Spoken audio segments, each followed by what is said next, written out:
Alors du coup, on va utiliser la dernière version de Django CK Editor. Euh, Elle est assez sympa, elle est facile à installer en plus. Vous allez juste faire un petit pip install. Ensuite, il faut aller. Alors, oh, mais c'est ça ce que j'ai fait un zoom, un gros zoom dans mon dossier de projet. Voilà, tac, les settings ici. Donc, on va utiliser la version c'est Django CK Editor 5. Voilà.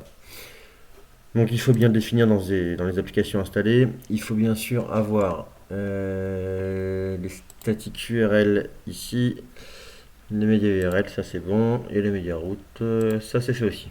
Ok. C'est un projet test sur lequel je teste pas mal de petites choses. Donc là on va tester CK Editor 5 justement.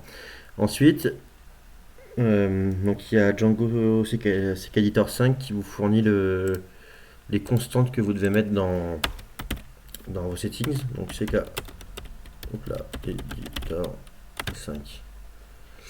Il est pas content parce qu'il faut qu'une majuscule à la fin, c'est Pepate.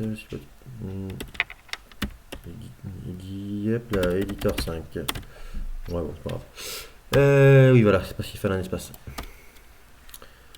Tac, donc j'ai copié cette constante. Il y a une autre constante qui est obligatoire, ça va être les configs, si je ne dis pas de bêtises. Voilà, donc tout est indiqué dans la doc, hein. Hop. Donc là, normalement, on a de quoi faire fonctionner CK Editor. J'ai bien mis. Ah, oui, voilà, dans les URL aussi. Il ne faut pas oublier de rajouter.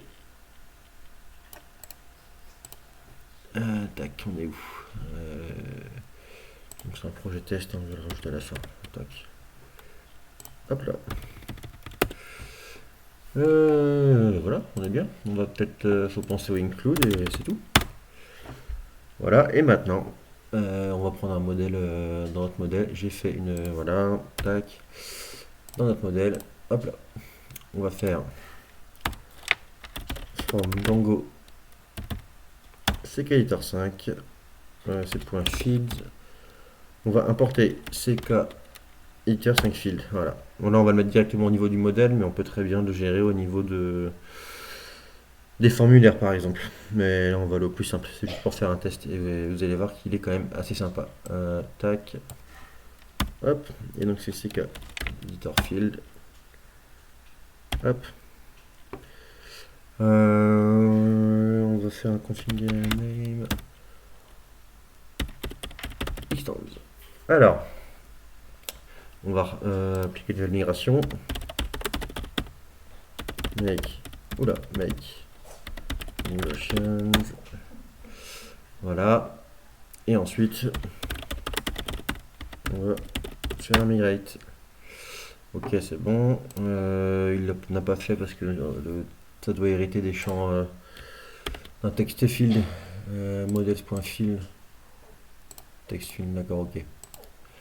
Je comprends, ça c'est pas fait, donc c'est normal. Et là, tac, hop là. Blog post, on va écrire un nouvel article.